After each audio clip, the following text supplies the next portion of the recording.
Ahí está. ¿Ya está, ¿verdad, José?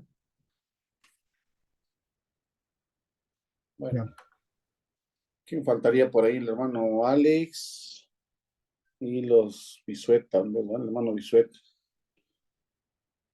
Bueno. Ujú.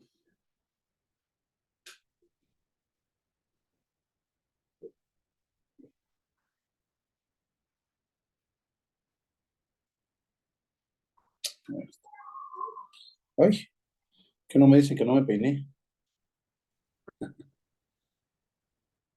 Ahí está. Ya, ya, ¿verdad?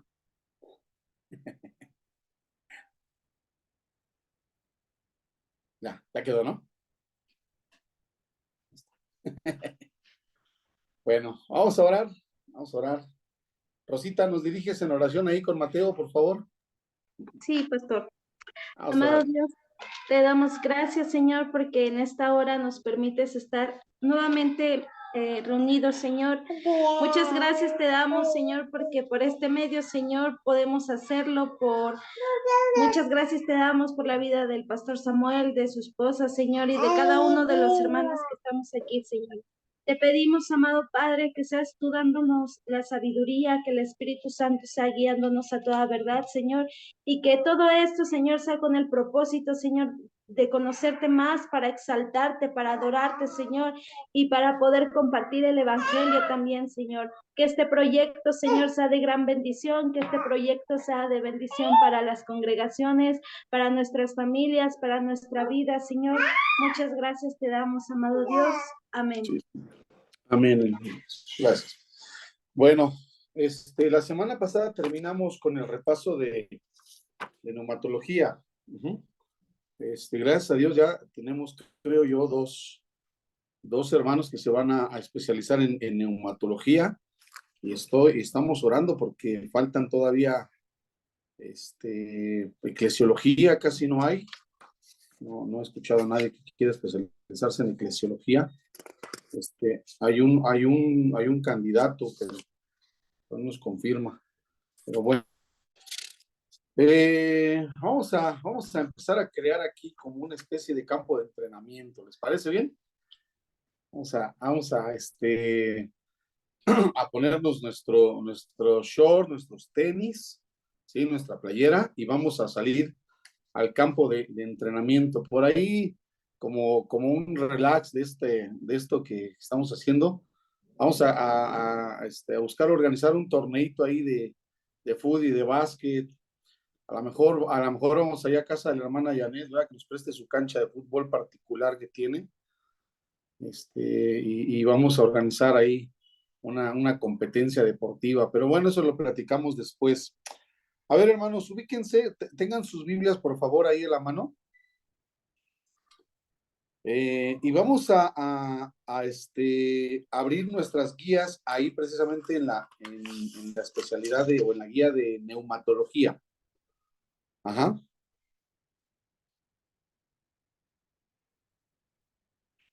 Sí, entonces,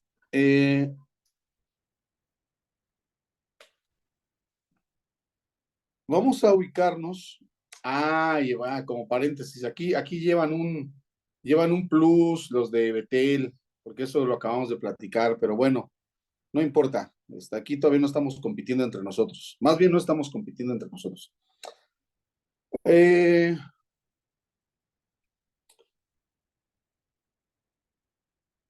¿Qué podríamos decir, hermanos, de la llamada blasfemia contra el Espíritu Santo? Betel lleva ventaja, hermana Naye, ¿verdad? Betel lleva ventaja porque apenas la semana pasada ya el instituto en Daniel 12:13 estuvimos platicando de eso. Bueno, en primer lugar, pues tendríamos que ubicarnos, ya saben, hermanos, en el texto, ¿sale? Que está en,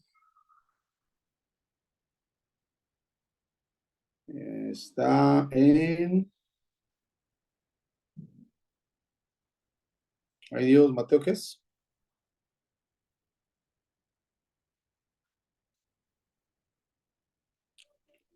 A ver, ayúdame a buscarlo, por favor.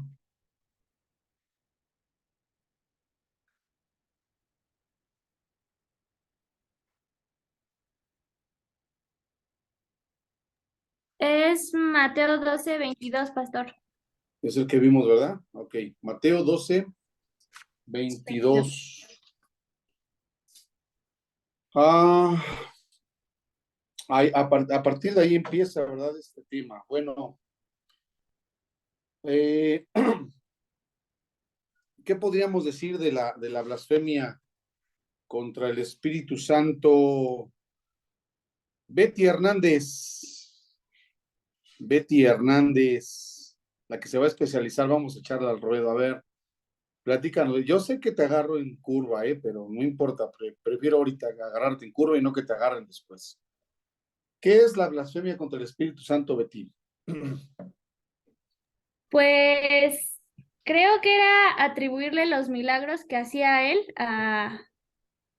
por lo que está ahí, creo, a los demonios. Ok, bueno, en ese Cuando- contexto, sí. Ajá. Muy bien, muy bien.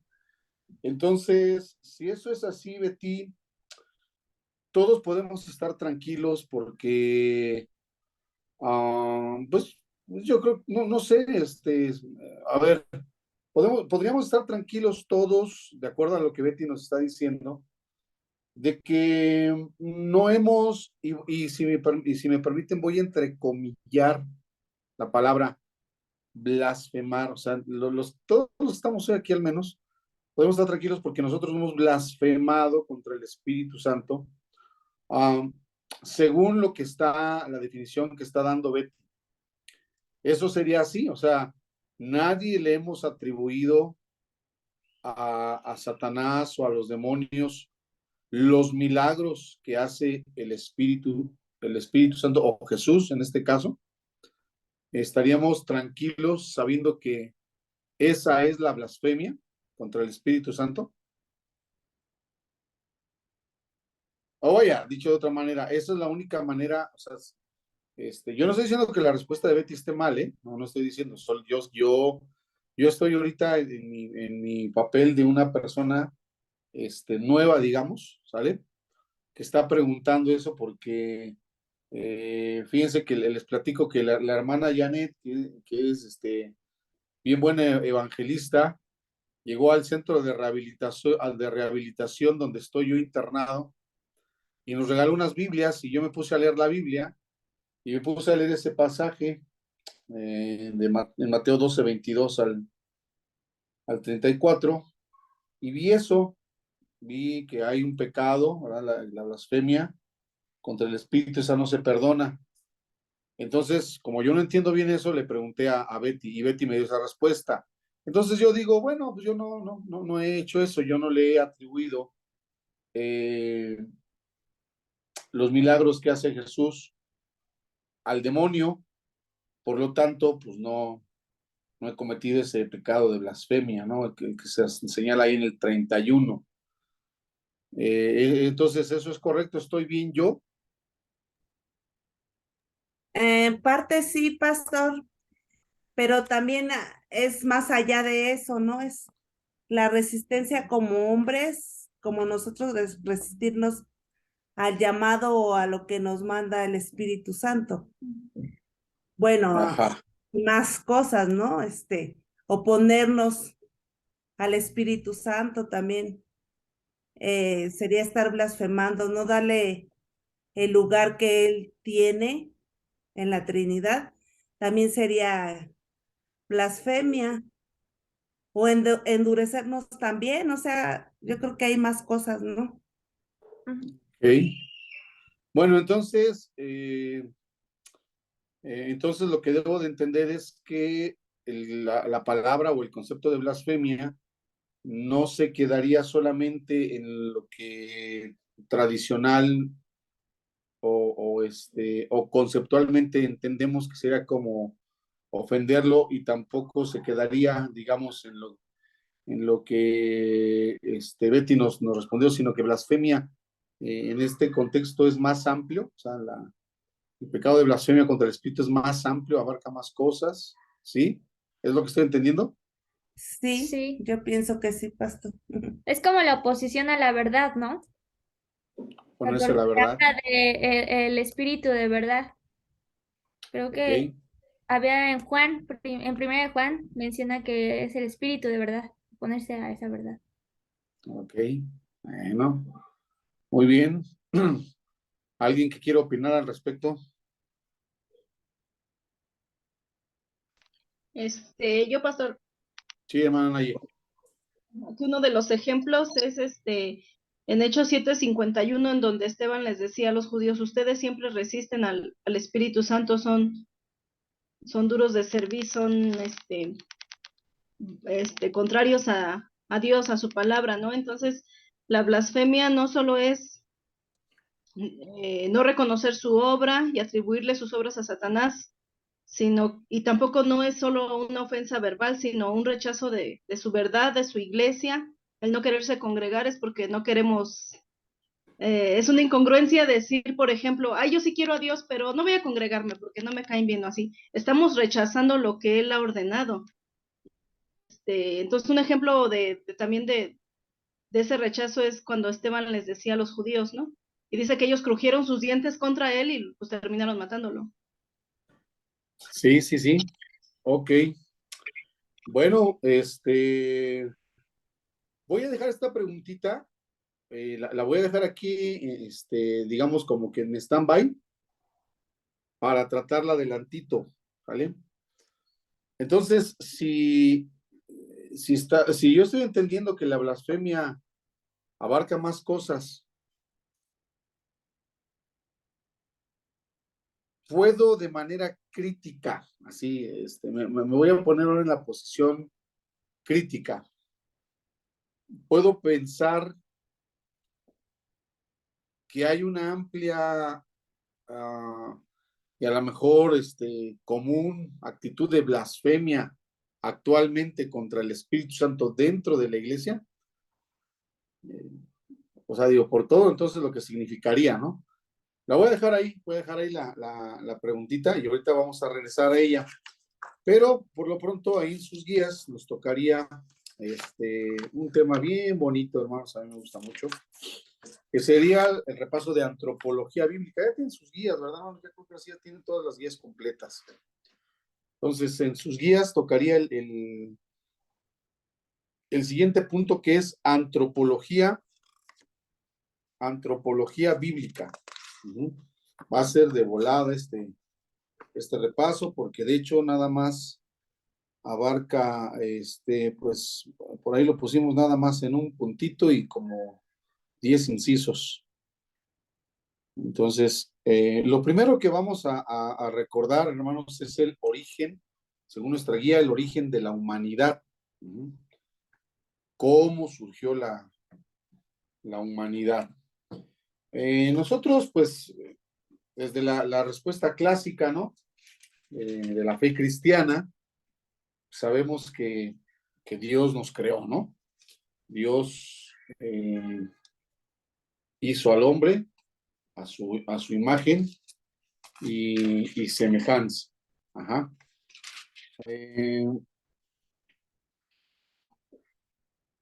Ahí también en nuestra guía nos dicen que lo primero que debemos de saber es el significado de origen. Ahí sí ahora sí, todos los que hayan adquirido a Millard Erickson, ¿verdad? Pues ya saben, ahí en la página 493 de su libro, de Millard, está el significado. Yo se los voy a leer rapidito, lo que dice Millard Erickson. Qué bueno los que adquirieron, no sé si todavía está en la oferta, ¿va? Pero los que lo adquirieron, pues qué bueno, los felicito. Dice, cuando hablamos del origen de la humanidad, no estamos refiriendo a algo más que nos estamos refiriendo, perdón, a algo más que su comienzo, ya que comienzo, entre comillas, hace referencia solamente al hecho de empezar a existir. Por lo tanto, hablar de comienzo del ser humano o del humano es un tipo de referencia meramente científica al hecho de que los humanos empezaran a existir y quizá a la manera en la que esto sucedió. Sin embargo, origen tiene la connotación del propósito de este hecho. En términos de existencia individual, el comienzo de la vida de una persona es siempre el mismo. Sucede cuando el esperma de un hombre se combina con el óvulo de una mujer. Pero desde un punto de vista terrenal, el origen de cada vida es diferente. De hecho, en algunos casos se podría considerar incorrecto hablar de origen, porque mientras algunos nacimientos son el resultado del plan y el deseo definidos de dos personas de tener un hijo, otros son el producto no deseado de una unión física entre dos personas, quizá la consecuencia de un descuido. La teología no pregunta únicamente cómo aparecen los individuos sobre la faz de la tierra, sino por qué o qué propósito hay tras su presencia aquí. La perspectiva del comienzo humano nos ofrece poca guía sobre lo que somos y lo que vamos a hacer, pero en el marco del propósito surge una comprensión más clara y más completa sobre la naturaleza del hombre. La imagen bíblica del origen de la humanidad es la de que un Dios sabio, todopoderoso y bueno creó la raza humana para amarle y servirle y para que disfrute de una relación con él. Entonces, bueno, como estamos en teología, hermanos, debemos de ver aquí dos cosas en este tema del origen. No solamente, por así decirlo, cómo apareció, ¿no?, el ser humano en la tierra. Ya aquí de entrada yo podría empezar a la vez a tener una posición de defensa o apologética, por ejemplo, en contra de la teoría de la evolución. La teoría de la evolución, como bien dice aquí este autor, podría decirnos, ¿no?, cómo surgió biológicamente. Ajá. Pero eso es algo que desde hace muchos años, o de hecho, desde que surge esta teoría evolucionista, la iglesia, la teología, ¿verdad?, la fe, le ha cuestionado, ¿no? Bueno, si tú dices que nosotros somos el resultado de una evolución, no sé, solamente química, ¿no?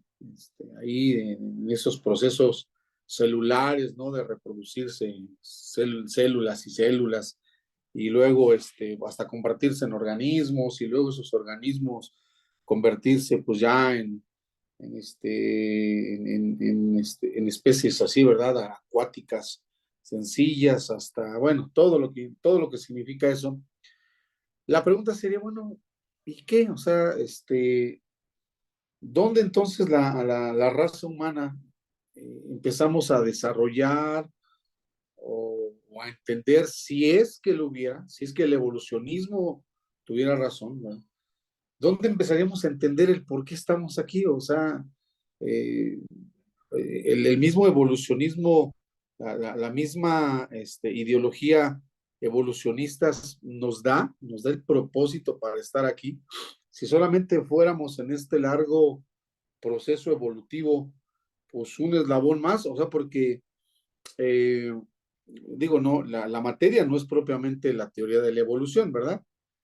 Pero sí podemos, sin embargo, deducir o llegar a el entendimiento de que si la evolución no se detiene, si esto sigue pasando, bueno, pues nosotros va a llegar un momento en la historia en que seríamos solamente un eslabón más. O sea,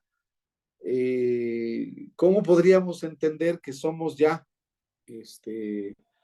cómo podríamos entender que somos digamos, el fin de la evolución, y ya somos, que ya somos el top, ¿no? En esta carrera evolucionista, ya no vamos a evolucionar más, ¿no? Eso sería difícil también de comprobar, ¿no? ¿Cómo entender que si esto es así, ¿no?, dentro de 85 mil millones de años, pues ya nos estén estudiando como una especie a la que le llamaron el Homo sapiens, pero que tenía muchas cosas que todavía no habían evolucionado, ¿no? Y entonces yo creo, yo creo, hermanos, que lo que podríamos entender de una teoría así, pues es que el propósito es ese, ser el eslabón que nos tocó ser, ¿no? En la carrera evolucionista, y ya, ¿no? Esto desde el punto de vista de la antropología bíblica, pues es inaceptable, ¿no? O sea, nosotros no solamente tendríamos que responder, hermanos, a el origen, o sea, los que se fueran a especializar en antropología, que yo no veo tampoco candidatos, pero bueno, si alguno hay, lo que tenemos que saber, hermanos, es que al hablar del origen no podríamos tampoco remitirnos a la sola idea de que Dios nos creó a su imagen y semejanza, sino que en ese crearnos nos dio a los seres humanos un propósito.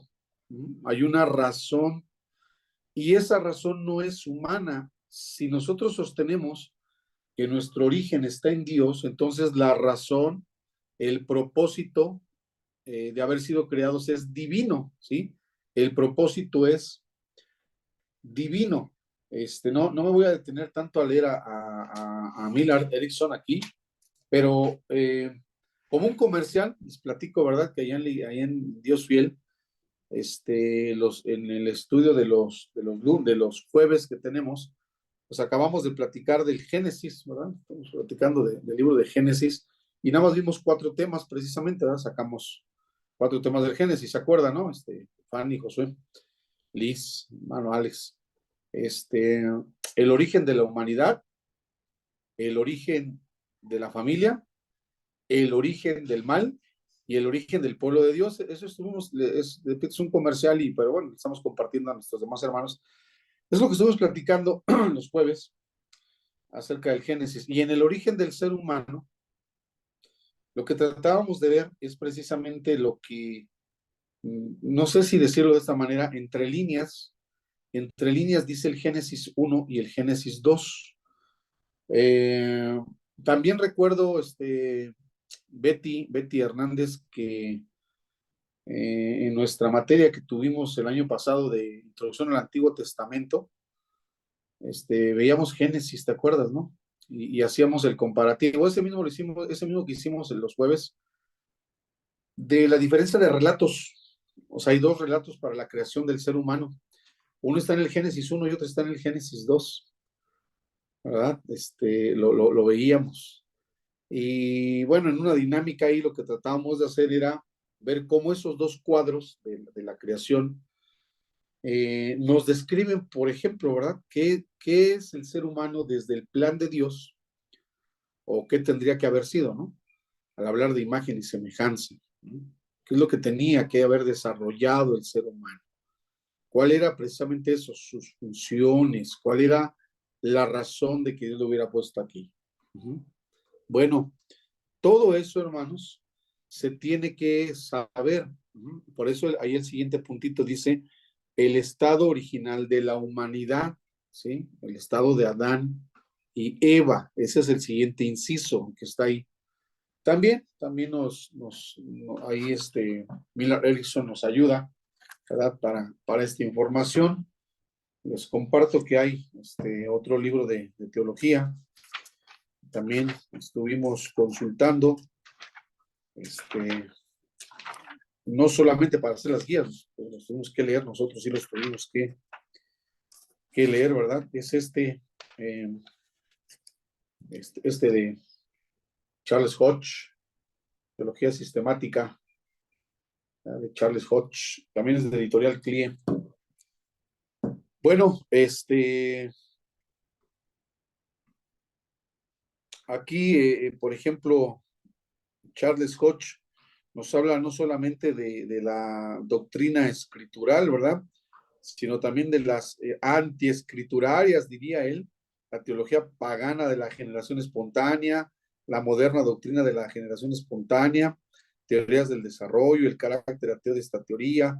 Bueno, yo, hermanos, quiero decirles aquí que, porque en el inciso C de su guía, empiezan precisamente a tratar las teorías, ¿sí? Una de ellas es la evolución naturalista, la otra sería la creación instantánea, que podría ser la que nosotros creemos, ¿no? La creación instantánea, ¿sí? En los ámbitos conservadores de la iglesia. Fíjese bien, ¿no? Fíjese bien. En el Génesis 1 podríamos fundamentar la llamada creación instantánea cuando se menciona ahí en ese pasaje de la Biblia, dijo Dios, hagamos, ¿verdad?, al hombre a nuestra semejanza y señoree en los peces de la mar, en el sal de los cielos, etcétera, etcétera. Y así fue, ¿no?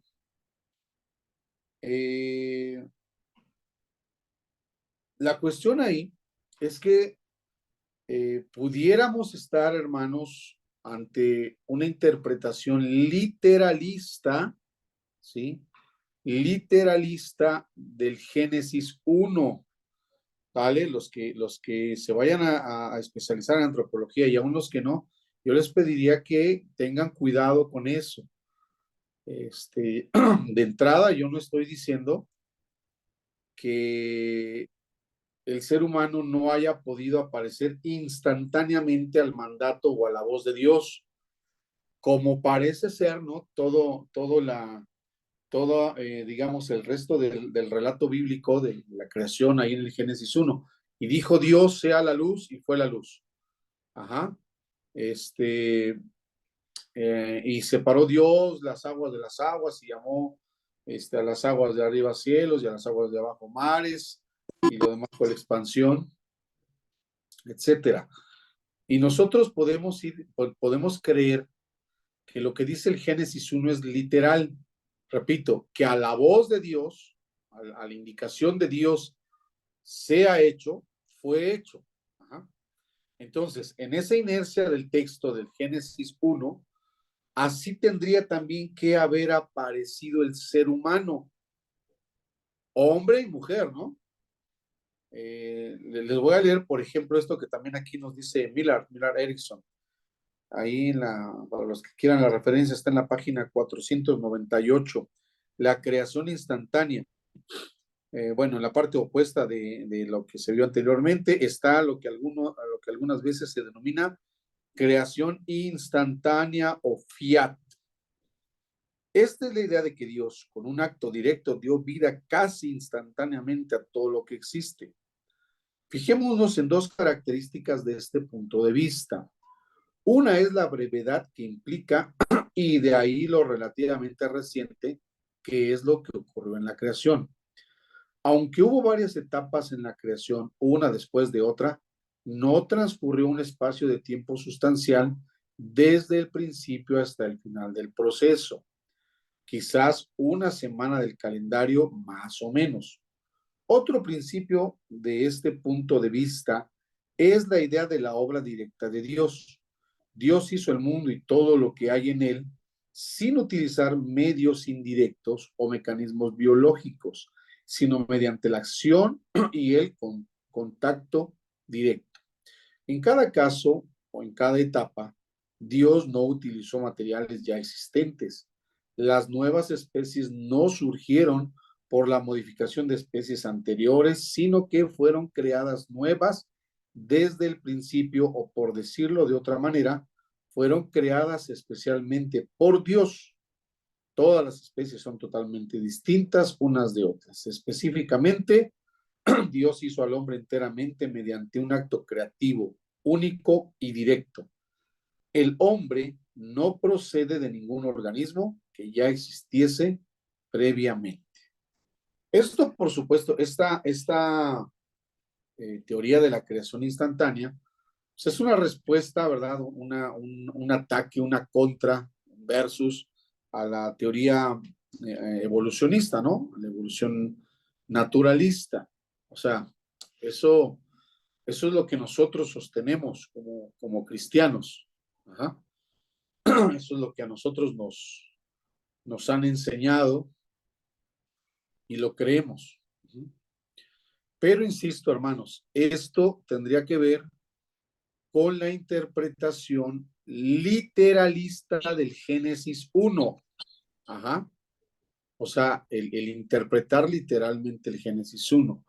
¿Cuál sería el problema, hermanos? Que cuando nosotros pasemos al capítulo 2, nos encontraríamos con un aparente relato distinto de lo que se narra en el Génesis 1. Y eso ya lo platicamos, ahí en la iglesia lo platicamos el jueves, y eso lo vimos, Betty, cuando estuvimos en Introducción al Antiguo Testamento, ¿verdad? El Génesis 2 nos presenta un relato distinto, porque ahí no se ve a nuestro Dios, nuestro Señor, diciendo, ¿verdad? Así como en el Génesis 1, hagamos al hombre, ¿no? Ahí el Génesis 2 nos presenta más el cuadro, decía yo en alguna ocasión, a veces como un artesano, Dios como un artesano. Ajá. Ahí a partir del versículo 4, capítulo 2, estos son los orígenes de los cielos y de la tierra cuando fueron creados, el día que Jehová Dios hizo la tierra y los cielos y toda planta del campo antes que fuese la tierra y toda hierba del campo antes que naciese, porque Jehová Dios aún no había hecho llover sobre la tierra, ni había hombre para que labrase la tierra, sino que subía de la tierra un vapor el cual regaba toda la faz de la tierra. Entonces Jehová Dios formó al hombre del polvo de la tierra y sopló en su nariz aliento de vida y fue el hombre un ser viviente. ¿Sí? O sea, vean la gran diferencia, hermanos. A ver, ya sé que Betty Hernández, yo me voy a conocer porque me siento muy incómodo, Betty, de estarte diciendo así. Yo con mucho cariño ahí en el instituto a Betty se le conoce como Betty Bismol, ¿verdad? Entonces, no, Betty Bismol, ¿verdad? Para identificarla de nuestra hermana Betty, ¿verdad? La respetada y amada hermana Betty que está ahí a su lado, a su diestra. Que no quiere salir en la tele porque es muy modesta la hermana Betty. Ah, está la hermana. Ok, Dios le bendiga, hermana Betty. ¿Qué diferencia, verdad? ¿Qué diferencia con el 26 del capítulo 1? Entonces dijo Dios, hagamos al hombre a nuestra imagen, conforme a nuestra semejanza, y señor en los peces del mar, en las aves de los cielos, en las bestias y en toda la tierra, y en todo animal que se arrastra sobre la tierra. Y creó Dios al hombre a su imagen. A imagen de Dios lo creó, varón y hembra los creó. ¿Qué diferencia, verdad? Es una sustancial diferencia la que nos presenta el versículo 7 de Génesis 2. Entonces Jehová Dios formó al hombre del polvo de la tierra. La creencia, hermanos, en la creación instantánea se puede basar, repito, en una interpretación literal del Génesis 1.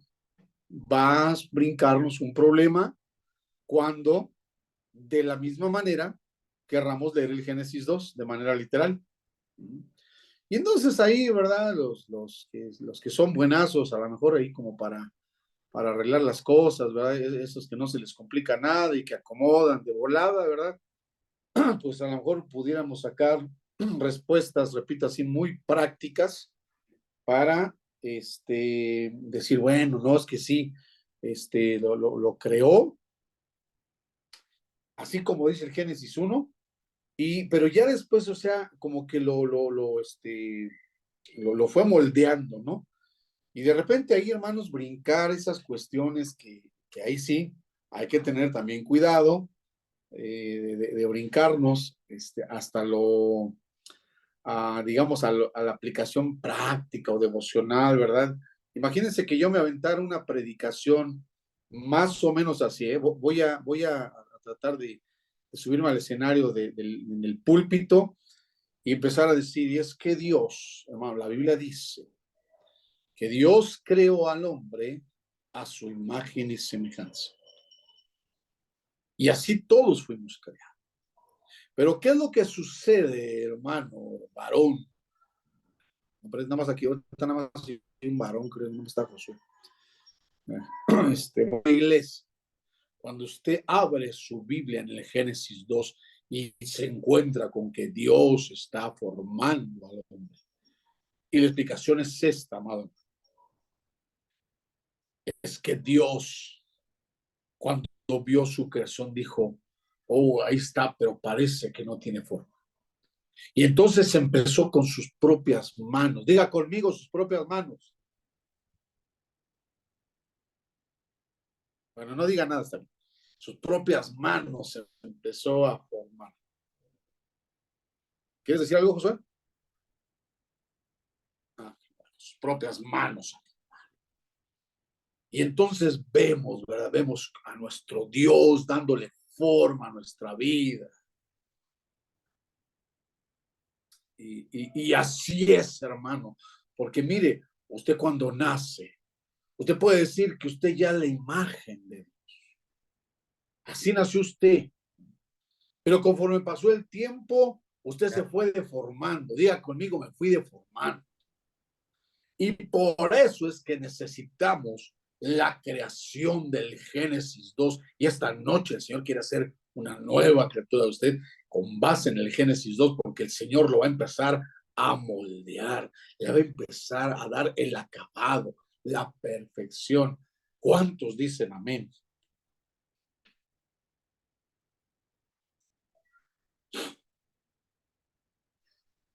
Gracias, muchas gracias. Gracias por su silencio y por las caras que me hicieron, porque los estoy viendo, las caras que me estaban haciendo. Hermanos, ¿verdad que por supuesto, todos los que escucharon la barbaridad que dije, pues saben que no, ¿verdad que esa no es la explicación al aparente contraste que hay entre el Génesis 1 y el Génesis 2, ¿no? Mucho cuidado, hermanos, mucho cuidado tendrán los que se especialicen en antropología cuando lleguen al punto del origen del ser humano, en entender y hacer una correcta exégesis, una correcta interpretación, ¿verdad? De estos dos pasajes, y para que cuando hablen, repito, del origen, ya, sí lo vimos, lo vimos, y ustedes también lo han visto, ¿verdad? No sé, creo que en Betela eso sí no lo platicamos, pero tanto acá en Remanente como en Dios Fiel, repito ahora los jueves, sí estuvimos platicando de eso. Entonces, hermanos de Betel, allá también mi hermano Vicente y la hermana Maurillo sí saben, ¿verdad? La relación de Génesis 1 y Génesis 2, porque ellos son egresados del Sacrosanto, ¿verdad? Instituto Bíblico Evangélico Mexicano Charles Spurgeon, ¿verdad? Y fueron instruidos a los pies del gran Alejandro Rodríguez. Entonces, no, hombre, no, los hermanos están bien fundamentados, y tendrán las bases hermenéuticas para hablar del origen del ser humano desde la perspectiva bíblica, empalmando perfectamente bien el Génesis 1 y el Génesis 2. ¿Está bien, hermanos? Tendrán que echarle ganitas ahí a su exégesis para hablar del origen del ser humano. Y tal vez, hermanos, tal vez, ¿verdad? En lugar, tal vez, yo no quiero predisponerlos ni hacerlos proclives a ninguna interpretación de índole liberal. Yo me sigo aquí curando en salud, hermanos, diciéndoles que yo, hermana Janet, pastora y representante del Centro Cristiano Betel, Casa de Dios y Puerta del Cielo, yo no estoy con la idea de hacerlos teólogos liberales, ¿ya? Porque ahí está la pastora Janet cuidando de sus ovejitas, ¿verdad? Así como que viendo a ver qué les está enseñando al hermano Samuel, a la hermana Naye y a la hermana Rosita, ¿verdad? Ahí está, ¿verdad? Como fiel guardián, ¿verdad? De su iglesia. Bueno, y el hermano Bisuet, pues él no tiene problema porque pues, el hermano Bisuet y yo nos criamos en el barrio, ¿verdad? Y pues ni modo que ahí lo vaya yo a malear teológicamente, no. Si el hermano Bisuet cayera en eso es porque el hermano Bisuet ya está maleado de por sí teológicamente, entonces no hay problema. No tengo peso de conciencia con el hermano, él ya cree sus propias herejías y sus propias blasfemias. Y acá, pues, pues las hermanas Betis y demás, ¿verdad? Pues que Dios las ayude. Pero tal vez, hermanos, tengamos que cuestionar desde una, repito, correcta exégesis esta teoría de la famosa creación instantánea. ¿Sí? Yo no estoy diciendo, insisto, hermanos, yo no estoy diciendo que no haya sido así. Solo quiero dejarle el reto, el desafío a quienes se especialicen en antropología bíblica de que no es tan sencillo, ni siquiera desde la Biblia, repito, por la aparente contradicción que habría entonces con el relato del Génesis 2, ¿no? Si hablamos de una creación instantánea, Dios dijo y creó al ser humano, entonces el Génesis 2 nos metería en un reto. Ajá, para explicar eso. Bueno, estamos ahí en el inciso C de su guía en la sección de antropología bíblica, donde también se habla de una evolución deísta. Esto está interesante, hermanos, si me permiten, les leo, los que tengan su librito de Millard Erickson en la página 499, habla de la evolución deísta. ¿Qué es eso? Les leo rapidito. Aunque el término no se escucha con frecuencia, la evolución deísta es quizá la mejor manera de describir una variedad de lo que se suele llamar evolución teísta. Esta es la idea de que Dios empezó el proceso de la evolución produciendo la primera materia e implantando dentro de la creación las leyes que han guiado su desarrollo. Por lo tanto, Él programó el proceso y después se retiró de la implicación activa, convirtiéndose, por así decirlo, en creador emérito. El progreso del orden creado está libre de la influencia directa de Dios. Él es el creador de todas las cosas, pero solo se creó directamente el primer componente del proceso. Todo el resto de lo que Dios ha creado ha sido hecho de forma indirecta. Dios es el creador, la causa última, pero la evolución es el medio, la causa próxima. Por tanto, excepto por la idea del principio mismo de la materia, la evolución deísta es idéntica a la evolución naturalista, ya que niega cualquier actividad directa de un Dios personal durante el proceso creativo posterior. La evolución deísta tiene pocos problemas con los datos científicos. Sin embargo, con el material bíblico es una cosa distinta. Existe un conflicto definido entre la idea deísta de un Dios ausente y la imagen bíblica de un Dios que se ha implicado no solo en uno, sino en toda una serie de actos creativos. En particular, los dos relatos del Génesis sobre el origen de los seres humanos indican que Dios, definida y distintivamente, deseaba crearlos y actuó para ello. Además, la evolución deísta entra en conflicto con la doctrina bíblica de la providencia, según la cual Dios se preocupa personal e íntimamente y se implica con lo que está sucediendo en los eventos específicos de toda su creación. Bueno, sorpréndanse, hermanos, por ejemplo, esta teoría de la evolución deísta no surge en el ámbito científico, sino que fue un intento también de conciliar ahí ciencia y fe, o ciencia y religión, es decir, surgió en el seno de la iglesia. Y hay algunas personas que lo sostienen. No quiero dejar este repaso, hermanos, sin leer el otro, porque ahí mismo en nuestra guía aparece la evolución teísta. Y también aquí, Millard nos habla de qué es la evolución teísta. Se los leo rápido, hermanos. ¿Qué sería la evolución teísta? El siguiente punto. Dice, la evolución teísta tiene más en común con la evolución deísta, pero va más allá en lo que se refiere a la implicación de Dios con su creación. Dios inició el proceso dando vida al primer organismo. Después continuó obrando internamente para conseguir su objetivo con la creación. Sin embargo, en algún momento Él también actuó de forma sobrenatural, interviniendo para modificar el proceso pero empleando materiales ya existentes. Dios creó el primer ser humano, pero al hacerlo utilizó una criatura existente. Dios creó un alma humana y le introdujo en uno de los primates superiores, transformando a esta criatura en el primer ser humano. Por tanto, aunque Dios creó especialmente la naturaleza espiritual de Adán, su naturaleza física fue producto del proceso de la evolución.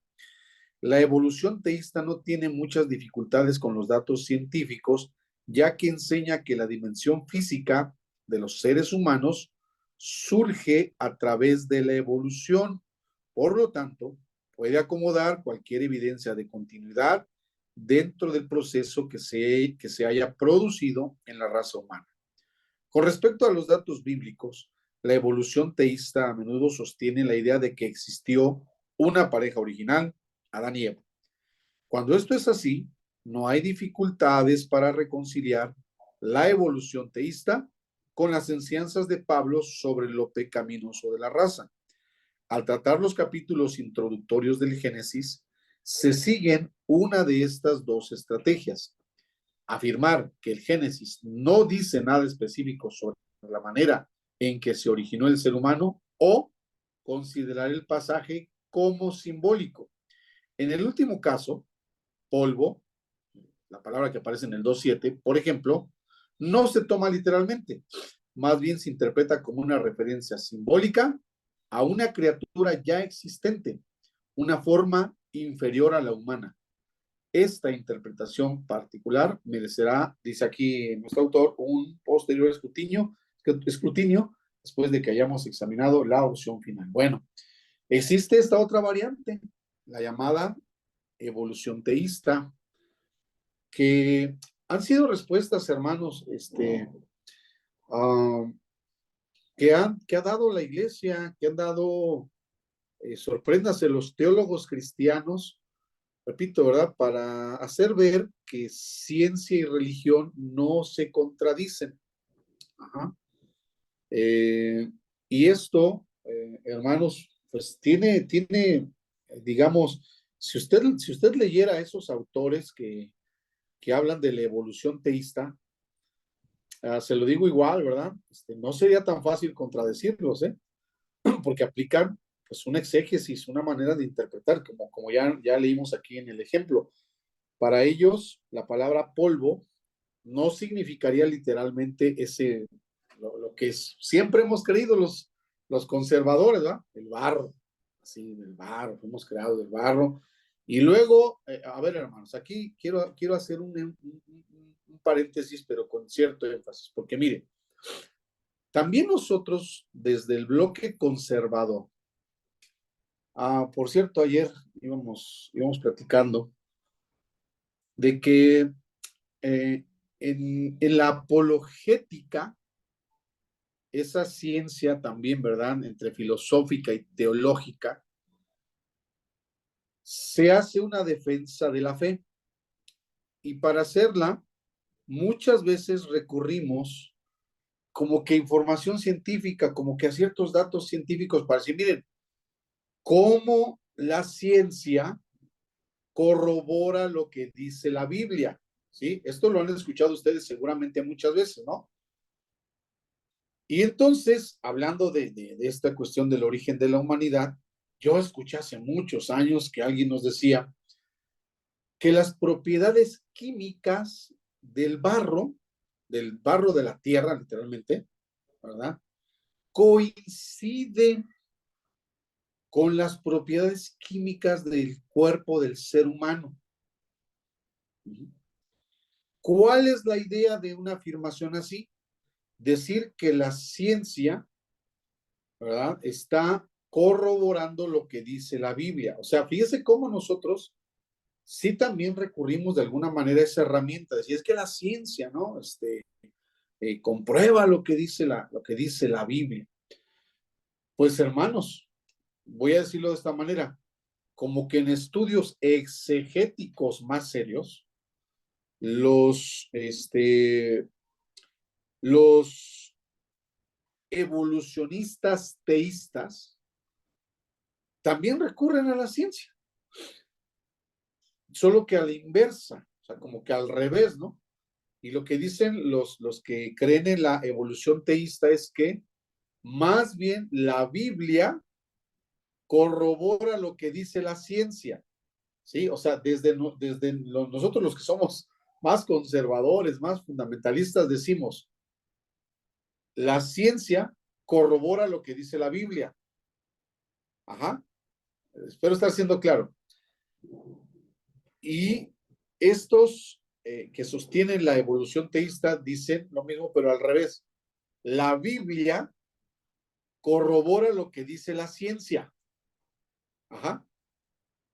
Y entonces dicen, bueno, si la ciencia dice que hubo un proceso evolutivo, y nos sacan toda la evidencia, ¿no? Nos sacan ahí evidencia arqueológica, antropológica, nos sacan los fósiles, los huesos de los narventales, nos llevan a las cuevas, ¿verdad? Donde están las pinturas rupestres y toda esa evidencia que da, ¿verdad? La ciencia de una evolución. Entonces llegan los teólogos evolucionistas, a decir, sí, fíjate que sí. Y de hecho la Biblia, en su lenguaje, en el lenguaje de aquellos tiempos, dice eso y explica, ¿no? Sí, efectivamente. Pero Dios, sin embargo, fue el que creó, digamos, la materia prima. Dios creó a lo que hoy sabemos es el primer ser humano, porque aunque estaba ahí, ¿verdad? Medio en estado, simiesco, o sea, de simio, ¿no? Pero fue creación de Dios. Y a partir de ahí, pues el ser humano fue evolucionando. Están pasando patrullas o ambulancias, no sé qué hacen. No sé si me doy a entender, no sé si me estoy dando a entender lo que dicen los evolucionistas teístas, hermanos. Pero lo que sí les digo es que, Pastor, sí, dígame, ¿quién habla, Rosita? ¿se podría decir que entonces la evolución teísta sería un punto intermedio entre la evolución creacionista y la evolución darwiniana? Sí, mira, Rosita, yo creo que más que intermedio sería conciliador, ¿no? Ok. O sea, como que concilian, ¿no? Ajá. Los que creen en la evolución teísta dicen que lo que la ciencia habla en términos científicos Sí. es lo mismo que la Biblia habla en términos simbólicos. Ok, bueno. ¿Sí? Sí, gracias. Hay por ahí un autor, se los voy a poner al ratito en el grupo, porque pues ustedes saben, hermanos, que si yo no sé hablar bien el español, pues menos el francés. Entonces más o menos se pronunciaría así, Teilhard de Chardin. Teilhard de Chardin. Es un teologazo francés, ¿verdad? Que es especialista en ese tema, ¿no? En decir que sí, que efectivamente existió la evolución, pero que toda la materia prima la creó Dios. O sea, los teólogos evolucionistas teístas no son ateos, o sea, no niegan la intervención de Dios en la creación, aceptan y dicen, Dios creó todas las cosas, pero las creó en potencia, en principio, ¿no? Y a partir de ahí, él mismo diseñó esas leyes que han llevado al desarrollo, a la evolución de todo lo que existe. ¿Sí, hermanos? Bueno, pues pero hermanos, repito, los que se especialicen en antropología y los que no, deben de tener, ¿verdad? No quiero ser indiscreto, ¿verdad? Pero ya mi hijo ha de estar diciendo algunas cuantas barbaridades. Yo no sé de quién heredaron eso. Dios, de verdad que yo no sé en qué momento, yo que lo crié y lo eduqué correctamente, no sé en qué momento se pudo haber desviado, pero la mirada de Fanny me está diciendo que está hablando tonterías. No quisiera pensar, ¿verdad? Que a lo que se está refiriendo es que, pues a lo mejor habemos algunos, ¿verdad? En los que el proceso evolutivo se truncó, ¿verdad? Y nos faltó desarrollarnos, ¿verdad? Bueno, no sé qué esté diciendo, pero espero en Dios no esté diciendo una barbaridad así. Y por favor, Fanny, si consideras que ya es hasta blasfemo, sin ningún problema, quita la cámara y dale un mazapanazo de parte mía, para que evitemos controversias así. Bueno, y además ahí, pues hermanos, se nos mencionan en las teorías sobre el origen de la humanidad el creacionismo progresivo. Son escuelas similares que tendrán que saber, hermanos, que tendrán que saber. Ya vieron, hermanos, ya lo estamos comprobando. Eso que especulábamos hace años de que nos iban a demandar razón de la esperanza que hay en nosotros, hoy es una realidad. Hoy el mundo, hermanos, en temas como la equidad de género, como las ideologías, ¿verdad? LGBT y todo eso, tienen que ver con cuestiones antropológicas, hermano. Usted como cristiano, como cristiana, no solamente se puede montar en el caballo de la fe fundamentalista y conservadora y decir que Dios condena al homosexual, a las lesbianas, ¿verdad? Y sacar sus textos ahí muy aislados, déjeme decirle, hermano, muy aislados, ¿verdad? De Sodom, del caso de Sodoma y Gomorra, otro texto aisladito ahí en Corintios, otro texto aisladito allá en Apocalipsis, que pudieran decir que que la Biblia condena eso. Por ahí les voy a buscar un librito que, hermano, si nosotros nos mantenemos en esa cuestión muy conservadora de reprobar, por ejemplo, esos movimientos, esas ideologías, con base en esos versículos, hermanos, nos contestan, ¿eh? Nos contestan con una exégesis de esos capítulos que si no estamos, también nosotros, hermanos, bien fundamentados en nuestra exégesis antropológica, nos desbaratan, hermano, ¿sí? No, y otra vez subrayo, yo no estoy diciendo que esté bien estos movimientos, no. Lo que estoy diciendo es que está mal que no sepamos darles respuesta desde nuestra propia Biblia, ¿sale? Desde nuestras interpretaciones. Todo eso tiene que ver, hermanos, con antropología. Bueno, el siguiente inciso es nos hablaría de la antigüedad de la humanidad. Otro tema también, hermanos, pues que decía, no me acuerdo en dónde, creo que platicábamos allá pues ahí con ustedes, Betty, en el Instituto de los Lunes. Decíamos que, bueno, pero pues ¿para qué estos temas, no? ¿Para qué estudiar tanto esto? Bueno, pues a lo mejor alguien diga, hermanos, yo como no voy a la universidad, yo no me junto con los círculos filosóficos. Bueno, pues está bien, entonces no se preocupe. Pero si por alguna razón algún día usted se encontrara en el metro, ¿verdad? Con un profesor de filosofía que da clases en la UNAM, ¿verdad? Y a usted el Espíritu Santo, fíjese, voy a hablar como Pentecostés, ¿no?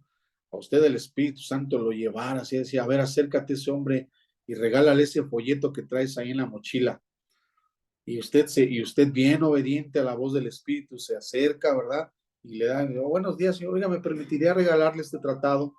Y ese hombre, ¿verdad? Ya los maestros actuales no se visten de traje ni nada, pero bien limpiecito, con su camisita, su pantaloncito, sus jeans y sus tenis. Resultara ser eso, resultara ser un profesor de filosofía y se lo recibiera con la educación y con la ética de un profesionista, ¿no? Y ahí en el folletito, porque luego nada más nos ponemos a repartir folletos, ahí vamos a salir a evangelizar, y ahora folletos, y ahora, bien chido, ¿no? Y se citara tal vez algún pasaje, ¿verdad? Dios te creó a su imagen y semejanza. Y ese hombre lo leyera y te diga, oye, ¿tú crees esto? O sea, ¿tú crees esto? Que imagínense que aquel profesor te preguntara o les preguntara, ¿tú crees esto?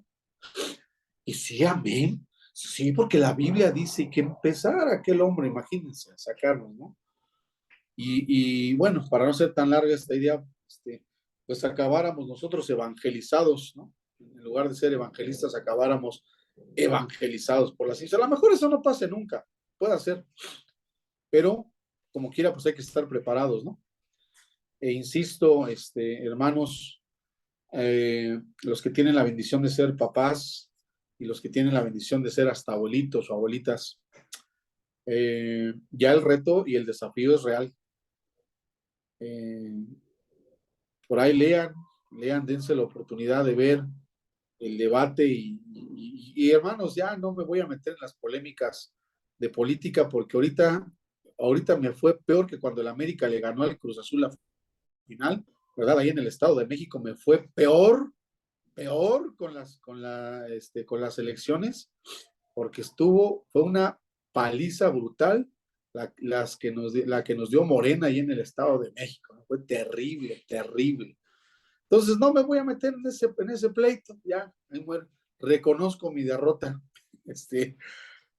Y digo, subrayo que esto de la educación no hubiera sido solamente porque Morena ganó, no, en realidad, los cambios que están habiendo, ¿verdad?, en los planes de estudio son parte de una agenda internacional y pues a nuestros niños ya nos van a los niños, si ustedes ven ya los libros de texto, hermanos, que sacó la SEP, la Secretaría de Educación Pública, si les echan una leidita, pues van a ver que ya efectivamente hablan de todo eso. Ajá. Y no tenemos por qué ponernos a llorar, no tenemos por qué salir, ¿verdad? Y ahorita que no sé si esté lloviendo por allá por su casita, aquí sigue llueve y llueva, y salirnos ahí, ¿verdad? Aquí en la oscuridad de la noche, abajo de la lluvia, a llorar y a lamentar. No. Más bien hay que ponernos a estudiar antropología y dar respuestas, ¿sí, hermanos? Y en algún momento, hermano Bisuet, si Dios me permitiera seguir en la grilla, me parece que sí, pues juntarnos como iglesias, pero salir a hablar bien, ¿no? Salir a hablar con bases, ¿no? Y no nada más ahí a hacer pues salir de argüenderos, sino salir, ¿verdad? Ordenadamente, pacíficamente y sobre todo preparadamente a hablar de estas cuestiones antropológicas. ¿Está bien, hermanos? Bueno, la antigüedad de la humanidad, pues sí tiene una importancia. Y ahí, ¿verdad? Nos dicen, ¿verdad? Que algunas señales que nos pueden dar información al respecto, por ejemplo, la fabricación de herramientas como referencia, la práctica del enterramiento de los muertos como punto de partida, el uso de símbolos, es decir, el lenguaje que puede determinar el origen. Ahora, a ver, hermanos, recuerden que todo esto lleva una secuencia. Cuando uno pasa de un capítulo a otro, podemos cometer el error no sé, así como que a ver, a mí me pasa todavía, me pasó, les voy a poner un ejemplo nada más de esto para darme a entender, como cuando sale una saga, ¿no?, de películas en el cine. Yo la verdad no entendía bien y por eso, por ejemplo, no disfruté yo La Guerra de las Galaxias. Ajá, porque pues es una serie de películas, ¿no? Y así hay varias, ¿no? Rápido y Furioso, y muchas son sagas, ¿no? De varias películas. Porque yo cometí el error, hermanos, tal vez de ver una de ellas, o sea, la 1, y luego cuando salía la 2, no lo conectaba con la 1, entonces, pues como que ya llegaba yo hasta la 3, y ya no entendía yo bien. Eso me pasó con la saga de la Guerra de las Galaxias, por eso no entendí nunca la historia de la Guerra de las Galaxias, porque yo no fui conectando la historia del capítulo 1 con la 2, con la 3, con la 4, Ya nada más las últimas, que ni sé cómo se llaman, ¿verdad? Que mi hijo Joel nos invitaba al cine a verlas, pues ya nada más las fui a ver por los efectos especiales, ¿no? Porque estaban tan bonitos que por eso iba yo, pero no le entendía nada. Bueno, eso es lo que queremos evitar, hermanos, en su especialización, que usted se olvide de los capítulos anteriores, por así decirlo, ¿verdad? Y que cuando entre a uno nuevo, pues ya no tome en cuenta el anterior. Aquí, si usted se da cuenta, si el inciso anterior nos habla de las teorías sobre el origen de la humanidad y estamos viendo que hay algunas relacionadas con el evolucionismo, cuando entremos a este inciso de la antigüedad, tendrá que tomar en cuenta, o sea, si usted se va a ubicar, por ejemplo, ¿verdad? De las 5 posibilidades del origen de la humanidad, la evolución naturalista, la creación instantánea, la evolución deísta, la evolución teísta o el creacionismo progresivo. Si usted se va a ubicar en una de esas, porque va a tener que escoger alguna, ¿sí? O sea, usted desde su fe va a tener que escoger alguna. Luego, entonces, cuando pase al siguiente inciso de la antigüedad de la humanidad, si usted, por ejemplo, dice, yo creo en la creación instantánea. Yo creo que Dios creó al hombre a su imagen y semejanza y lo creó por el poder de su palabra. Dijo, hagamos al hombre, y en ese momento apareció el hombre y la mujer y ya. Bueno, pero luego llega a este otro inciso y empieza a ver estos puntos, la fabricación de herramientas. ¿Y a dónde va a ir a consultar usted? Pues eso no lo va a ver en la Biblia, ¿verdad? Usted se va a ir a los libros de historia, se va a ir a los libros de arqueología y va a ver que el uso de la piedra data del año 5500 antes de Cristo, ¿verdad? Pero si usted entonces en el inciso anterior se ubicó en la escuela o en la posición de la creación instantánea, y lee usted un homenaje a Josh McDowell, ¿verdad? En su célebre libro Evidencia que exige un veredicto, usted va a leer que el famosísimo apologista McDowell dice que la humanidad no puede tener más de 8,000 años, o 6,000, algo así dice McDowell. Porque el McDowell hace las cuentas y todos dicen, la humanidad tiene 6,000 años. Pero si usted en el inciso D, hablando de la antigüedad de la humanidad, ubica que las herramientas, las más antiguas, ¿verdad?, datan del 6500 antes de Cristo, pues ya se mete en una bronca, ¿verdad? Porque entonces resulta que había herramientas y no había seres humanos. ¿Sí me explico, hermano? Entonces, haga ahí resuelva su guía y sea cuidadoso. No sea que vaya usted a estar diciendo, repito, una cosa en una materia y luego resulte estar dando otra cosa en otra materia. ¿Vale, hermanos?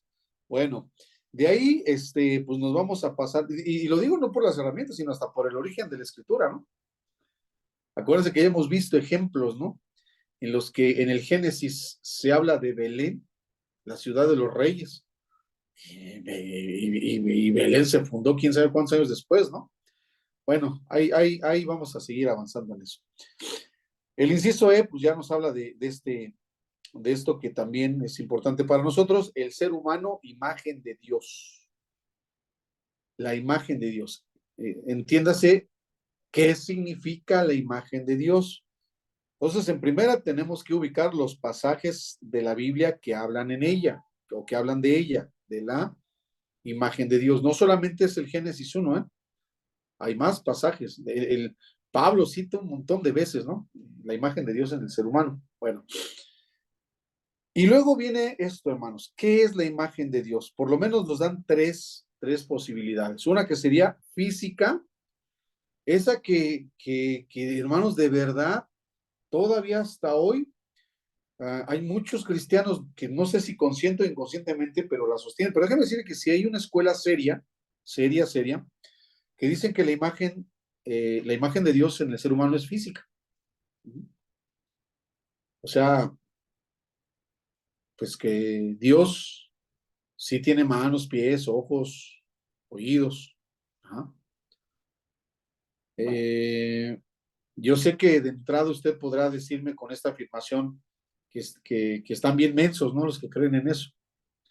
Pero yo le platico, hermano, y no creo haber sido el único que tuviera esta experiencia, que escuché a muchos, y sobre todo, ay, las hermanitas, ¿verdad? Las hermanas amadas. Perdón, hermano, pero las hermanitas, ¿verdad? Con todo mi cariño y respeto, ¿verdad? Que de repente decían, yo soy hermosa porque fui creada a la imagen y semejanza de Dios. Hermanas, no es necesario sacar ese argumento bíblico, ¿verdad? Sola pues sí, solamente es necesario que usted, ¿verdad? Se sienta amada y respetada y hermosa y no precisamente tenga que sacar el argumento bíblico para decir yo soy hermosa porque fui creada a imagen de Dios. ¿Cuántas veces habré escuchado a hermanas decir eso? Bueno, si fuese así, si tuvieran bases bíblicas para decir eso, entonces pertenecerían a la escuela que dice que eso, que efectivamente la imagen de Dios en el ser humano es física y que Dios es tan guapo y tan hermoso como lo es usted. ¿Vale? O sea, si eso fuera. ¿Sí? Habemos algunos casos que no nos favorecería para nada esa escuela. En todo caso, si fuera así, pues más bien caeríamos en la escuela evolucionista, ¿no? Y algunos estaríamos ahí todavía en alguna etapa del nerdental, tal vez. Bueno. Otra posibilidad es la moral e intelectual. Dicen que la imagen de Dios en el ser humano se refiere a ese carácter moral y esa capacidad intelectual que tiene el ser humano. Y la otra sería la escuela espiritual, que la imagen del ser de Dios en el ser humano es espiritual. Bueno, usted tiene que ver pues las tres, ¿no, hermanos? Tiene que conocer por lo menos esas tres escuelitas. ¿Sale? Entramos igual en antropología a este tema triste, escabroso, pero pues que hay que saberlo. Origen y significado del pecado o la caída. El relato bíblico. Si es literal histórico, si es historicista, si es relato retórico. También lo platicamos allá en la iglesia, en el estudio de los jueves, ¿verdad? Lo estuvimos viendo. Y hermanos, nada más como un tip, yo les decía que cuando leamos el Génesis 3, también debemos de tener mucho cuidado en nuestra interpretación. No me acuerdo, hermana Janet y Rosita, si eso lo platicamos o pusimos ese ejemplo cuando llevamos hermenéutica ya con ustedes, cuando pues, platicábamos, ¿no? De que si interpretamos literalmente el Génesis 3, nos meteríamos en una serie de conflictos. ¿Sí lo platicamos, Rosita? ¿Sí lo vimos eso? ¿Sí, va? Sí, sí, hizo el comentario, pastor. Ok, gracias, Rosita. Bueno, pues se los comento nada más por esto, porque al platicar del origen y significado del pecado, nos vamos a ir al Génesis 3 y va a aparecer ahí una víbora que habla, ¿no? Que está parada. Y van a aparecer ahí, bueno, desde el 2, pero en el 3 pues van a aparecer los dos arbolitos, ¿no? Los arbolitos del conocimiento del bien y del mal y el árbol de la vida. Y va a aparecer un Dios, o bueno, lo voy a decir con más reverencia, va a aparecer Dios como alguien que de repente está presente y de repente no, ¿verdad? O que se aparece nada más. Hay una expresión teológica, por ahí ahorita se los voy a mandar al grupo, una expresión teológica, filosófica y teológica que es Deus ex machina, así dice, ¿no? Deus ex machina, que significaría el Dios que aparece en escena, ¿no? El Dios que aparece en el escenario. Y bueno, esta afirmación teológica dice que, pues que sí existe Dios, pero que no siempre está presente, o no siempre se manifiesta, ¿no? Como que de repente se aparece en la historia, de repente se aparece en alguna realidad específica de los seres humanos, pero no es así. Bueno, esta filosofía bien podría hallar su base bíblica si nosotros interpretamos literalmente el Génesis 3, ¿no? Porque esa es la imagen que nos daría el Génesis 3, ¿no? Un Dios que pues salió a dar una vuelta y que cuando regresó a Adancito y Evita ya habían hecho su desastre. Y todavía llega preguntando, ¿ah? ¿Dónde estás, Adán? ¿Dónde estás? ¿Dónde te metiste? ¿No? Entonces, cuando hablemos del origen del pecado, tendremos que considerar, hermanos, insisto ahí, el relato bíblico, si es literal histórico, tendrán que investigar qué es el concepto de historicista, que aparece ahí, si es historicista o si es un relato retórico, ¿vale? Tendrán que manejarlo. Bueno, la naturaleza de la llamada caída, o sea, en realidad, o sea, ¿qué es, no? ¿Qué fue?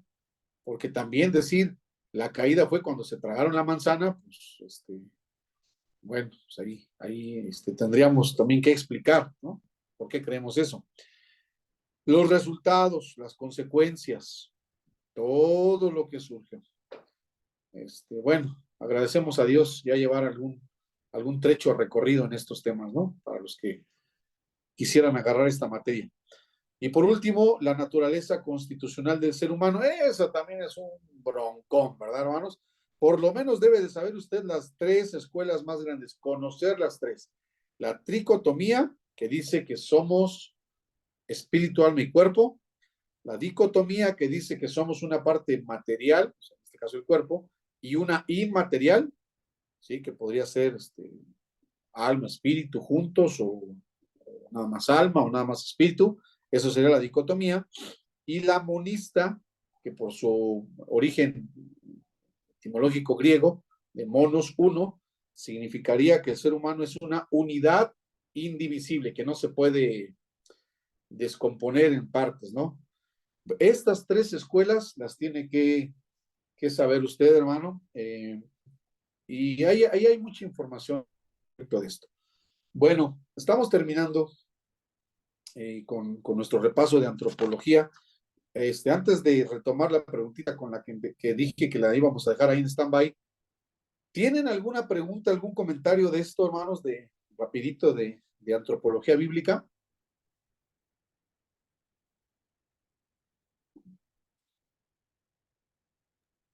No, pastor, yo no. No, Rosita, no. ¿Alguien más tiene algún comentario de todo esto? El origen de la humanidad, el estado original, las teorías sobre el origen de la humanidad, ¿nada? ¿Todo bien?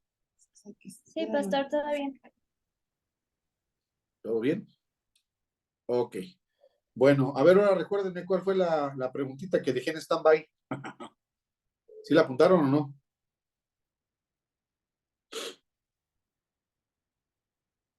¿Cuál fue? Era referente al espíritu, ¿no?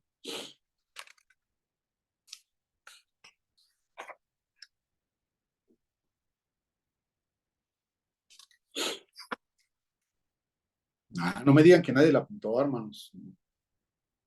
Si no, voy a tener que crear un debate aquí rápido otra vez. No, nadie la apuntó, ya vi que no. Ya vi que no me pusieron atención al principio, ¿eh? Ya vi que no. Ok, bueno, vamos a regresarnos entonces, hermanos, al tema, al punto que vimos. Mateo capítulo 12. Mateo capítulo 12.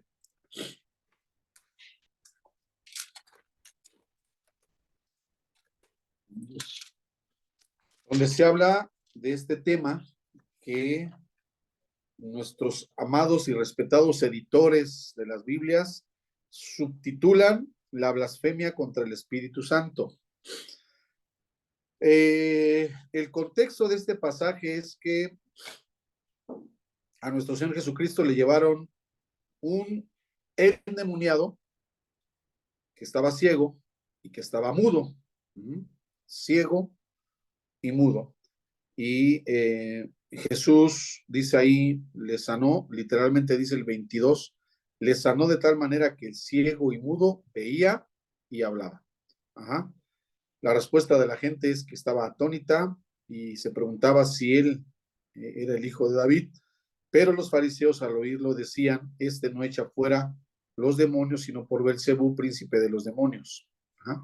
Y ahí empieza la enseñanza de Jesús. Decíamos entonces al principio que si en eso consistiría solamente la blasfemia contra el Espíritu Santo, y ustedes, bueno, Betty específicamente contestó, bueno, una parte, después se complementó diciendo que la blasfemia se entiende como una expresión más amplia que incluye varias acciones, ¿no?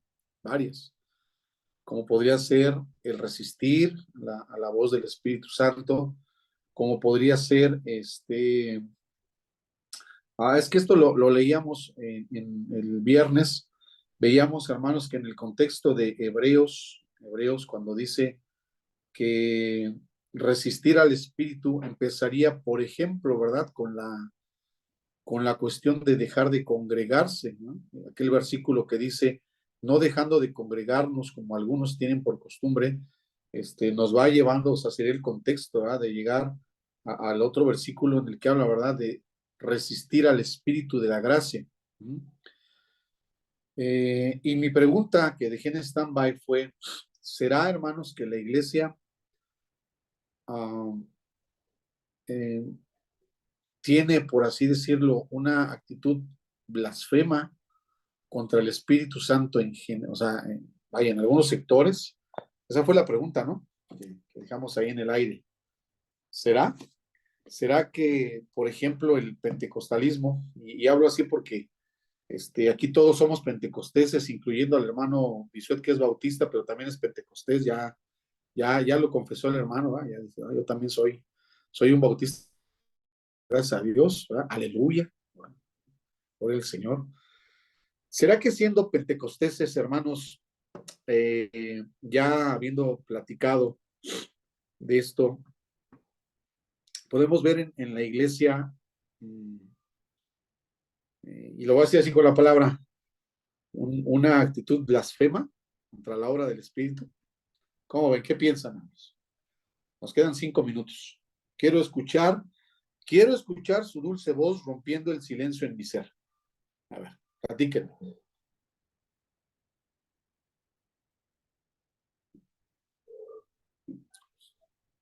Ok, como nadie quiere aventarse, hermana Janet, platíqueme. Sí, ni modo, hermanito.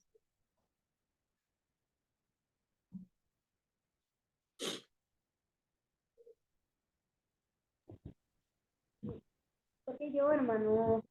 Pues, hermana, pues si nadie se aventó, pues tengo que aventarlos yo, entonces.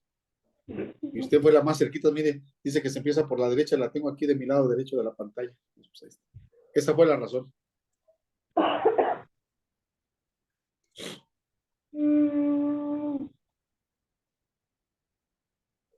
Yo digo que sí.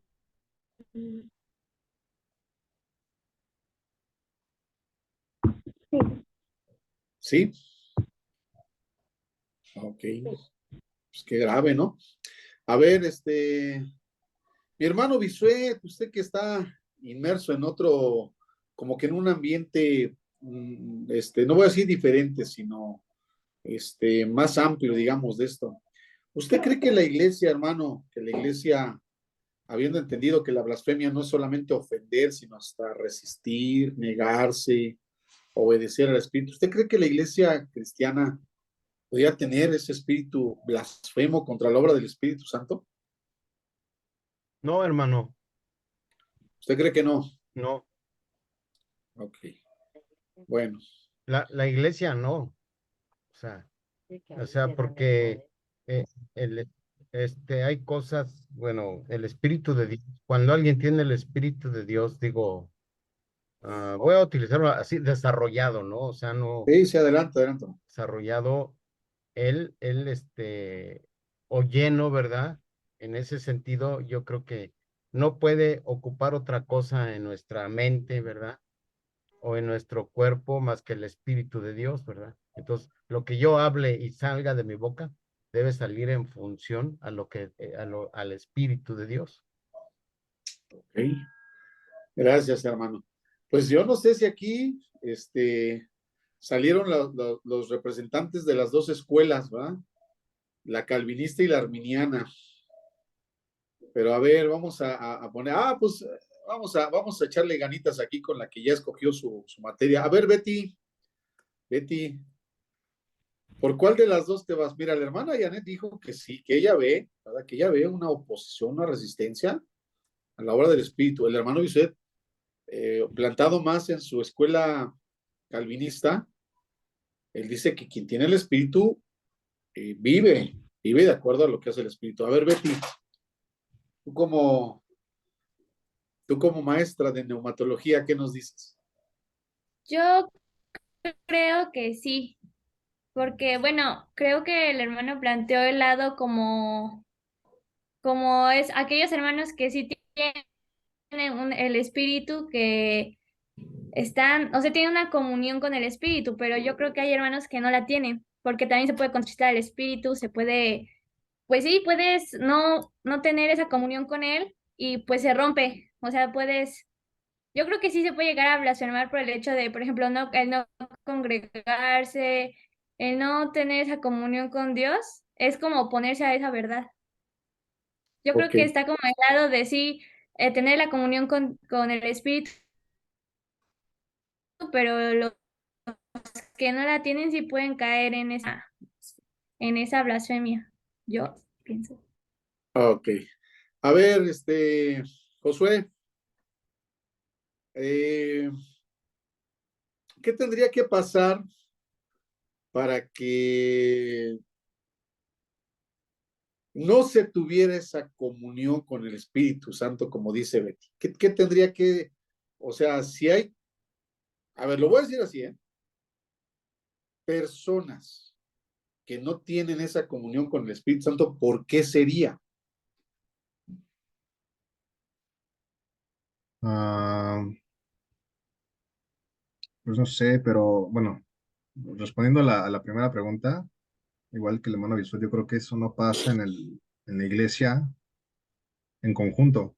O sea, digo, la Biblia habla de que el Espíritu Santo sostiene a la iglesia, ¿no? Por la fe y por todo lo que sabemos, ¿no? Este, históricamente y bíblicamente. Mm, o sea, eso no nos exime de nuestros errores, de nuestro pecado, etcétera, pero no creo que la iglesia como tal está guardada, está en manos de Dios y no caería en la blasfemia contra el Espíritu Santo. Sí, como dice Betty, sí se puede dar el caso y sí los hay de que dentro de la iglesia haya algunas personas que eso no lo hace a la iglesia en conjunto, pero que sí haya personas eh, pues que simplemente su corazón está endurecido, que simplemente, o sea, simplemente por decirlo, ¿no? De alguna manera. Eh, pues no sé, o sea, por ejemplo, me viene a la mente, ¿no? Muchas personas que se congregan, que de repente no, que tienen sus etapas y que, o sea, independientemente de lo que hagan, su vida no cambia, su vida no progresa, su vida espiritual, su fe, pues no se ve reflejada pues, porque simplemente no la tienen. ¿Por qué puede llegar a pasar?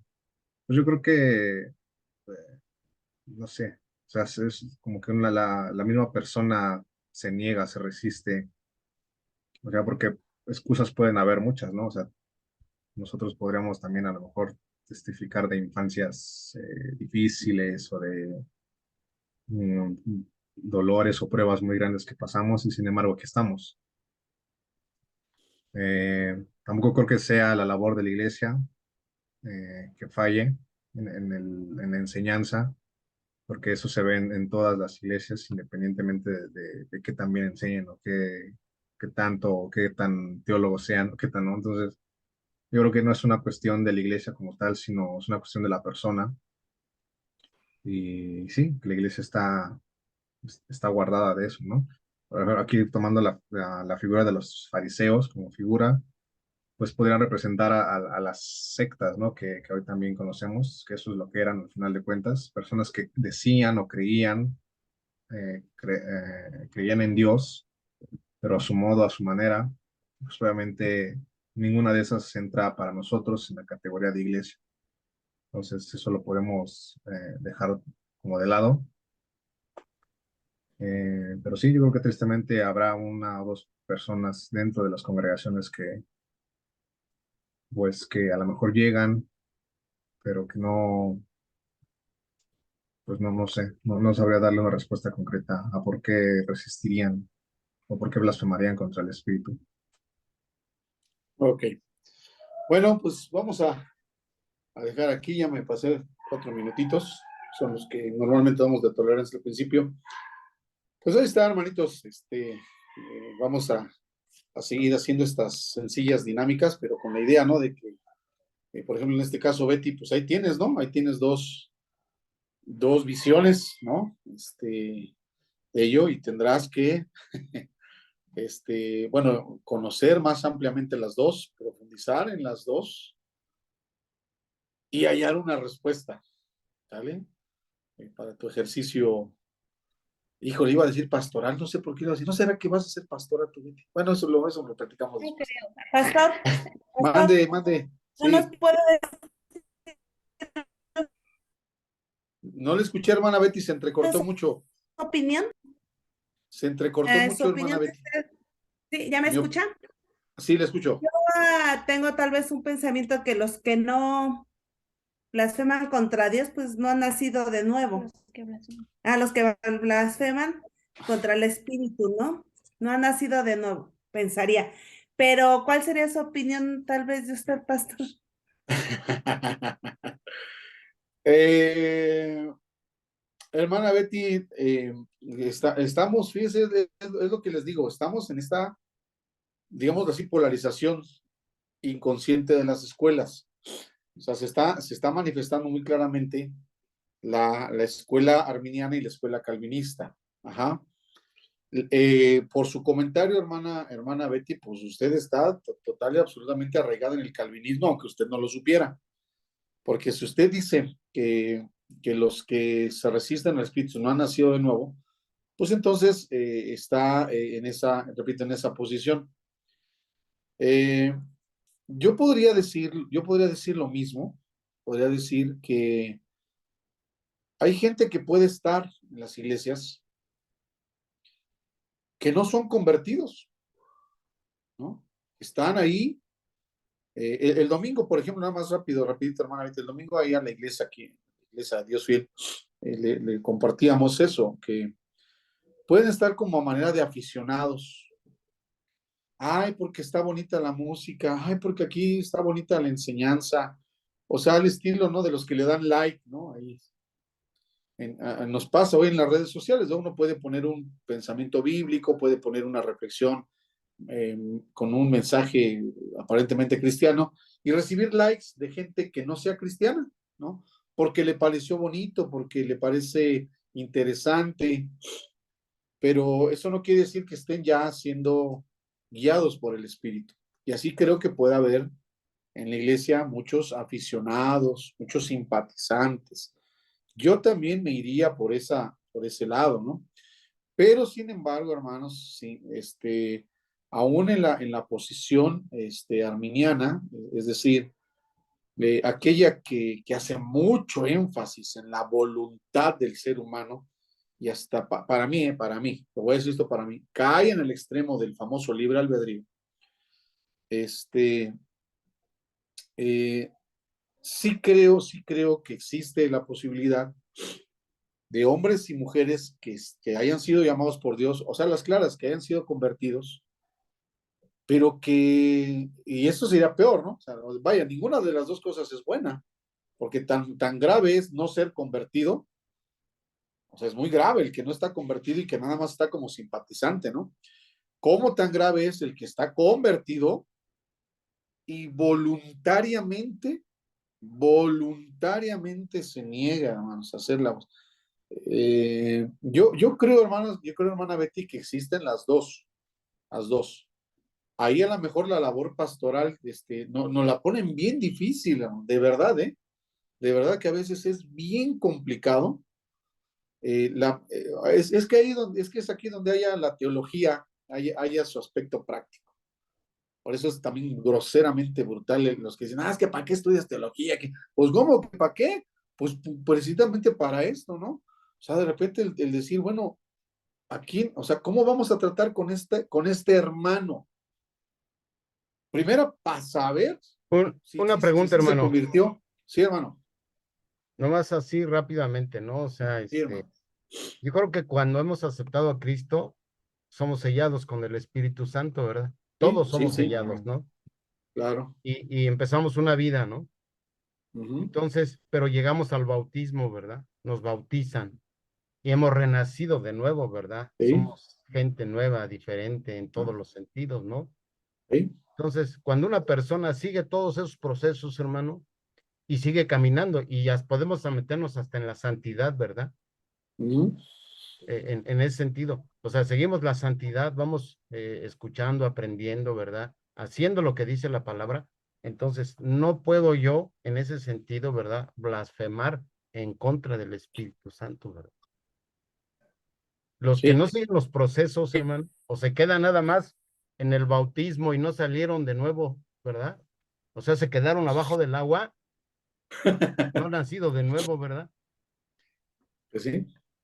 Bueno, ese es mi Bueno, punto. no, está bien, hermano, está bien, ¿no? Pues ahí están, hermanos, ahí está, ahí están las posturas y pues yo les insisto, hermanos, el caso del hermano Bisuet, la hermana Mauri, pues ya saben las linduras de ministrar, de servir en una iglesia y de pronto tener que llegar a conclusiones así, ¿no? Sí, bueno, pues es que de plano no ha nacido de nuevo. ¿Verdad? Hermana Janet, pues, ¿qué no se sufre, verdad? ¿Qué no sufrimos en las iglesias? Al pensar que a lo mejor, pues, en la otra posibilidad, sí, pues sí son cristianos, pero están en rebeldía y repito, pues no es menos peor, ¿no? Y la cuestión aquí es cómo ministrarlos. Ahí está la aplicación práctica. O sea, no nada más es llegar a conclusiones. Es que hay unos que creen que no han nacido de nuevo y por eso actúan así. Hay otros que dicen, no, sí, ya son cristianos, pero están en rebeldía. Pues depende de los casos para saber qué hacer. Porque si yo estoy en la postura del hermano Bisuet y digo, bueno, es que estos están así porque no han nacido de nuevo, pues lo que tengo que hacer es evangelizarlos y llevarlos al arrepentimiento. Y entonces pueden tener 20 años en la iglesia, pero no se han convertido. Esa sería una posibilidad. O la otra, decir, no, pues sí, se convirtieron, fueron cristianos, pero ahorita están de groseros, están de rebeldes. Pues aquí tendré que entrar a la disciplina, a la exhortación, ¿verdad? A todo eso. Ahí está, hermano. Ahí está un ejemplo de la aplicación práctica, pues del saber y del estudiar, ¿no? Bueno, pues vamos a dejarle ya aquí, hermanos. Vamos a tomar ya un cafecito y una concha, ¿qué les parece? ¿No? Bueno, pongan sus comentarios, sus preguntas. Vamos a tratar de seguir consiguiendo libros, hermanos. Ahí le encargo, hermano Bisuet, que nos siga consiguiendo libros de soteriología, sobre todo de soteriología y de eclesiología, hermano. Por favor, ahí le encargamos. Sí, hermano, por ahí me quedó de pasar algunos títulos. Ah, sí, ¿verdad? Por eso no nos ha conseguido. Ok, ya, se los mando. Bueno, Dios les bendiga, Dios les Sí, bendiga. hermano. Dios Sí, fiel, nos vemos Dios les bendiga. mañana allá. Dios les guarde.